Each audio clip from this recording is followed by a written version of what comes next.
अस्सलाम वालेकुम नाजरीन, मैं हूं आपकी होस्ट शुमाइला राजपूत और आप देख रहे हैं फास्ट 24 न्यूज़।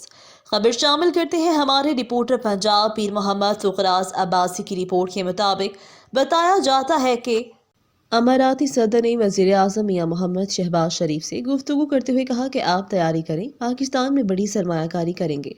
मुत्तहिदा अरब इमारात यूएई ने पाकिस्तान में बड़ी सरमायाकारी का इंदिया दिया है। मुत्तहिदा अरब इमारात के सदर शेख मोहम्मद बिन जायद अल नहयान एक रोज़ा दौरे पर रहीम यार खान पहुंचे, जहां वज़ीर आज़म शहबाज शरीफ ने उनका चांदना एयरपोर्ट पर इस्तकबाल किया। दोनों रहनुमाओं की मुलाकात में दो तरफा ताल्लुकात बढ़ाने पर तबादला ख्याल। ज़राए के मुताबिक वज़ीर आज़म और इमाराती सदर की मुलाकात बिरादराना माहौल में हुई। शेख मोहम्मद बिन जायद ने वज़ीर आज़म शहबाज शरीफ से बड़ी वालिहाना मोहब्बत का इजहार किया।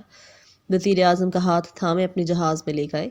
ज़राए ने बताया, सदर यूएई ने वज़ीर आज़म को पाकिस्तान में बड़ी सरमायाकारी करने का भी इंदिया दिया। उनका कहना था, आप तैयारी करें, यूएई पाकिस्तान में बड़ी सरमायाकारी करेगा। ज़राए का कहना कि यूएई के सदर ने वज़ीर आज़म के अपने अहल खाना और बच्चों से भी मुलाकात करवाई। वज़ीर आज़म ने यूएई के सदर के बच्चों से अरबी और अंग्रेज़ी में गुफ्तगू की। ये थी हमारी आज की खबर। मज़ीद ऐसी खबरें देखने के लिए देखते रहें हमारा चैनल फास्ट 24 न्यूज़। अपनी होस्ट शुमाइला राजपूत को दीजिए इजाज़त। अल्लाह निगहबान।